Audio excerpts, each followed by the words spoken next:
কোটা সংস্কার আন্দোলন ৬ সমন্বয়ক মুক্তি পাননি, পরিবার দুশ্চিন্তায়।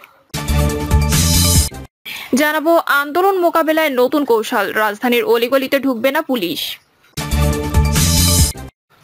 জানাবো কোটা সংস্কার আন্দোলন, জাতিসংঘের মানবাধিকার প্রধানের চিঠি ও সরকারের জবাব। এবং সর্বশেষে জানাবো সভাপতি সহ ২০ জনকে আটকের অভিযোগ, ছাত্র ইউনিয়নের মশাল মিছিলে পুলিশের লাঠিচার্জ। শুনছিলেন সংবাদ শিরোনাম, এবারে বিস্তারিত।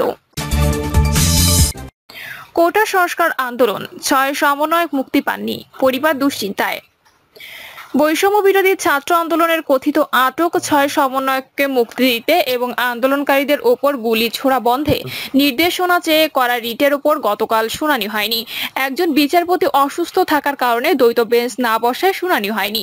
এদিকে ঢাকা মহানগর গোয়েন্দা পুলিশ হেফাজত থেকে ৬ সমন্বয়ক মুক্তি না পাওয়ায় দুশ্চিন্তায় রয়েছে তাদের পরিবার। কোটা সংস্কার আন্দোলনের সমন্বয়কদের মধ্যে প্রথমে ৩ জনকে গত শুক্রবার বিকেলে ধানমন্ডির গণস্বাস্থ্য নগর হাসপাতাল থেকে তুলে আনা হয়।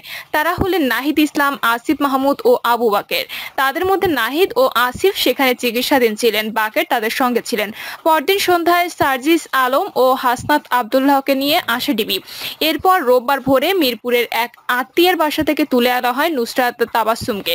এরপর থেকে তারা মিন্টো রোডের ডিবি কার্যালয়ে আছেন। ডিবি দাবি তারা নিরাপত্তাহীনতায় ভুগছিলেন, তাই তাদের নিরাপত্তা হেফাজতে রাখা হয়েছে।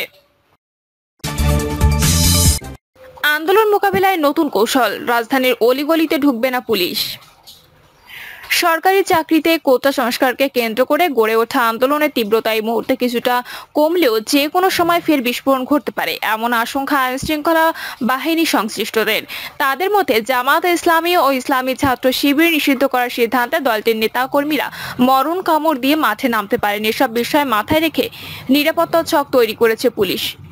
নিজ নিজ এলাকাকে নিরাপদ রাখতে ঢাকা মেট্রোপলিটন পুলিশ সদর দপ্তর থেকে কোনো ধরনের সাপোর্ট প্রয়োজন তা দ্রুত জানাতে ৮টি অপরাধ বিভাগের উপকমিশনারকে নির্দেশ দেওয়া হয়।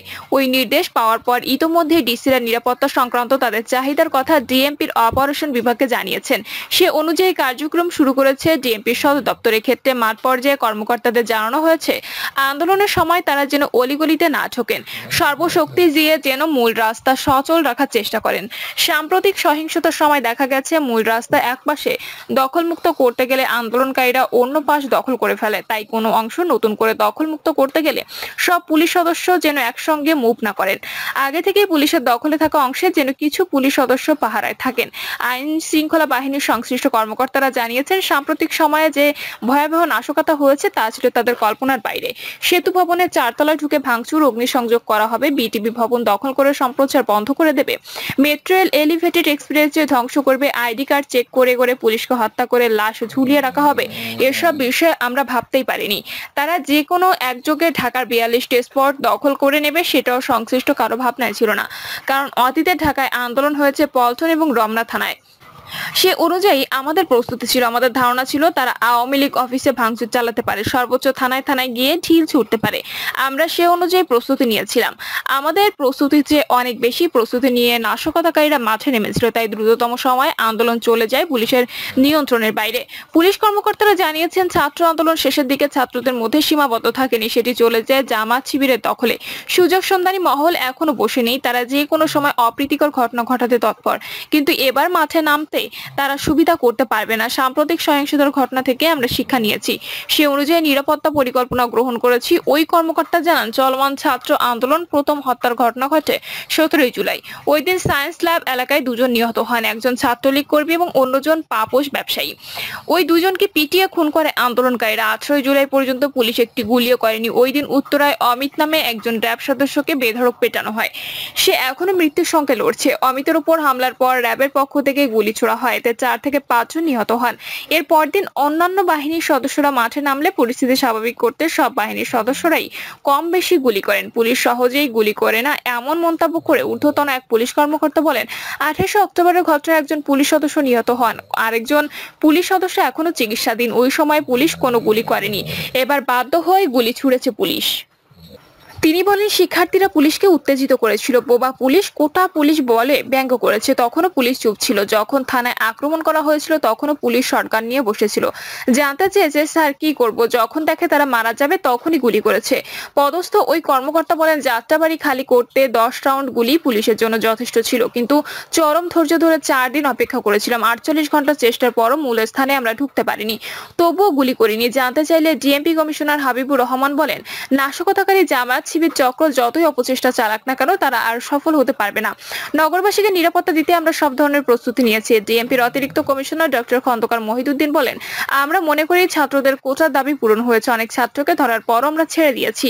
তারা না বুঝে আন্দোলনে এসেছিল। কোমলমতি বাচ্চাদের কেউ যেন আর ঢাল বানাতে না পারে সেজন্য আমরা তৎপর আছি। আমরা চরম ধৈর্যের পরিচয় দিয়েছি। 18 জুলাই পর্যন্ত অনেক সহ্য করেছি, এখন আর ধৈর্য ধারণ করব না। এরই মধ্যে প্রযুক্তিগত সহযোগিতা সহ আমরা নানা প্রস্তুতি নিয়েছি। যারা নাশকতাকারী তাদের বিন্দুমাত্র ছাড় দেওয়া হবে না। সবাইকে একে একে আইনের আওতায় আনবো। কোটা সংস্কার আন্দোলন, জাতিসংঘের মানবাধিকার প্রধানের চিঠি ও সরকারের জবাব। জাতিসংঘের মানবাধিকার কমিশন কোটা সংস্কার আন্দোলন ঘিরে বিক্ষোভকারীদের উপর আইন শৃঙ্খলা রক্ষাকারী বাহিনী মাত্রাতিরিক্ত বল প্রয়োগ, হতাহতের ঘটনা, নির্বিচারে গ্রেপ্তার ও নির্যাতন গভীরভাবে উদ্বিগ্ন। ভবিষ্যতে এ ধরনের নির্যাতন রোধ এবং মত প্রকাশের স্বাধীনতা ও শান্তিপূর্ণ সভা সমাবেশের অধিকার সমুন্নত রাখতে আইন শৃঙ্খলা রক্ষার সামগ্রিক ব্যবস্থা সংস্কার গুরুত্বপূর্ণ। জাতিসংঘের মানবাধিকার বিষয়ক হাই কমিশনার ফলকার টুর্ক কোটা সংস্কার আন্দোলনের পর উদ্ভূত পরিস্থিতিতে প্রধানমন্ত্রী শেখ হাসিনার কাছে লেখা চিঠিতে এমন মন্তব্য করেছেন। গত 23 জুলাই তিনি প্রধানমন্ত্রীর কাছে ওই চিঠি লেখেন। প্রধানমন্ত্রী শেখ হাসিনার কাছে লেখা চিঠির জবাবে সরকারের পক্ষ থেকে পররাষ্ট্র সচিব মাসুদ বিন মোমেন গত 29 জুলাই ফলকার টুর্কে চিঠি পাঠিয়েছেন। ওই চিঠিতে জাতিসংঘের মানবাধিকার বিষয়ক হাই কমিশনার বলা হয়েছে, পরিস্থিতির সুযোগ নেওয়া, তৃতীয় পক্ষের সন্ত্রাসী কার্যক্রম এবং শিক্ষার্থীদের আন্দোলনের পার্থক্যের বিষয়ে পরিষ্কার হতে হবে।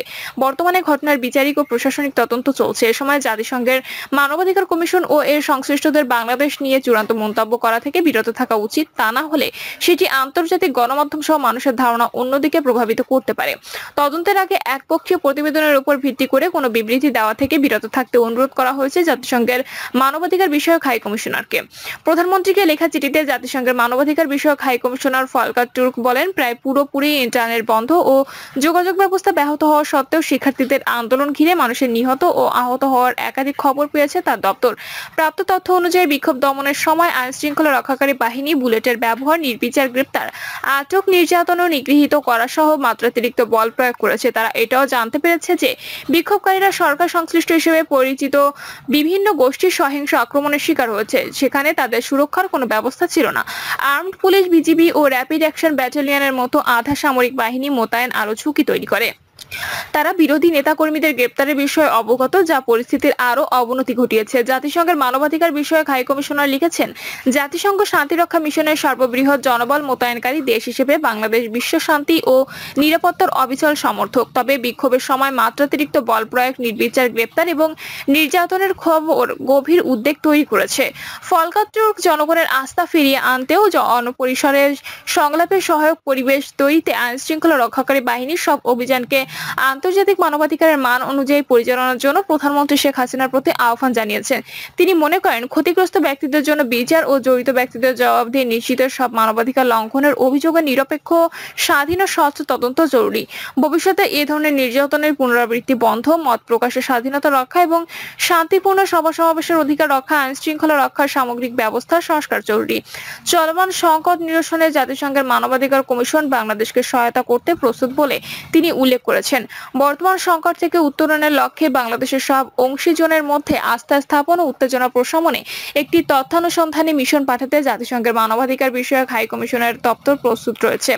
জাতিসংঘের মানবাধিকার বিষয়ক হাই কমিশনারের চিঠির জবাবে পররাষ্ট্র সচিব বলেন, 3 সপ্তাহ কোটা সংস্কার নিয়ে শান্তিপূর্ণভাবে শিক্ষার্থীরা আন্দোলন করছে। এ সময় সরকারের পক্ষ থেকে আন্দোলনের সমন্বয়কদের সঙ্গে যোগাযোগের প্রচেষ্টা চালানো হয়েছে এবং তাদের সর্বোচ্চ আদালতের প্রক্রিয়া শেষ হওয়ার জন্য অপেক্ষা করতে বলা হয়েছে। এ সময় আন্দোলনকারীরা যাতে নিরাপদ পরিবেশে আন্দোলন করতে পারে তা নিশ্চিত করেছে আইন শৃঙ্খলা রক্ষাকারী বাহিনী। পরবর্তী সময়ে এই আন্দোলনে কিছু রাজনৈতিক দল, ধর্মীয় চরমপন্থী ও জঙ্গি গোষ্ঠী তৃতীয় পক্ষ হিসেবে অনুপ্রবেশ করে, আর এই তৃতীয় পক্ষে নেতৃত্ব দিয়েছে বিএনপি, জামায়াতে ইসলামী, জোট এবং তাদের ছাত্র সংগঠনগুলো। তারা ভুল তথ্য ছড়িয়ে ও উস্কানিমূলক স্লোগান দিয়ে শিক্ষার্থীদের ভুল পথে পরিচালিত করে এবং কিছু বিশ্ববিদ্যালয়ের সংখ্যাত সহিংসতার উস্কানি দেয়। পরিস্থিতি খারাপ হলে শিক্ষার্থীদের আন্দোলনের আড়ালে দুঃখজনকভাবে কিছু মানুষ নিহত হয় এবং কিছু গুরুত্বপূর্ণ বর্বরতার ঘটনা ঘটে। এ অবস্থায় শিক্ষার্থীদের আন্দোলন তাদের নিয়ন্ত্রণের বাইরে চলে যায়। এ সময় তৃতীয় পক্ষ এই আন্দোলনকে নিজেদের দখলে নিয়ে নেয় এবং সন্ত্রাস ও নৈরাজ্যের রাজত্ব কায়েম করে। চিঠিতে ঘটনার বিস্তারিত ব্যাখ্যা দিয়ে জাতিসংঘ মানবাধিকার হাই কমিশনারকে পররাষ্ট্র সচিব বলেন, পরিস্থিতির সুযোগ নেওয়া তৃতীয় পক্ষের সন্ত্রাসী কার্যক্রম এবং শিক্ষার্থীদের আন্দোলনের পার্থক্যের বিষয়ে পরিষ্কার হতে হবে। বর্তমান ঘটনার বিচারিক ও প্রশাসনিক তদন্ত চলছে। এ সময় জাতিসংঘ মানবাধিকার কমিশন এবং এর সংশ্লিষ্টদের বাংলাদেশ নিয়ে চূড়ান্ত মন্তব্য করা থেকে বিরত থাকতে অনুরোধ করা হচ্ছে, যাতে আন্তর্জাতিক গণমাধ্যম সহ মানুষের ধারণা অন্যদিকে প্রভাবিত না হয়। তদন্তের আগে একপক্ষীয় প্রতিবেদনের উপর ভিত্তি করে কোনো বিবৃতি দেওয়া থেকেও বিরত থাকতে অনুরোধ করেছেন। পররাষ্ট্র সচিব তার চিঠিতে কিছু স্থানীয় আন্তর্জাতিক সংস্থার সঙ্গে সুর মিলিয়ে স্বাধীন বিচার বিভাগ ও পেশাদার নিরাপত্তা বাহিনী নিয়ে ঢালাও মন্তব্য করা থেকে বিরত থাকতে বলেছেন। তিনি বলেন, এটি দুঃখজনক হবে যদি জাতিসংঘের মানবাধিকার বিষয়ক হাই কমিশন আন্তর্জাতিকভাবে অর্থায়নকৃতদের সঙ্গে সুর মিলিয়ে বাংলাদেশের রাজনৈতিক ও সামাজিক অস্থিরতা সৃষ্টির উদ্দেশ্য নিয়ে নিরাপত্তা ও আইন শৃঙ্খলা রক্ষাকারী বাহিনীর উপর কালিমা লেপনের প্রচারণায় যোগ দেয়। প্রিয় দর্শক, এই ছিল এখনকার সর্বশেষ সংবাদ। আপডেট সব সংবাদ পেতে চ্যানেলটি সাবস্ক্রাইব করে বেল আইকনটি ক্লিক করে রাখুন।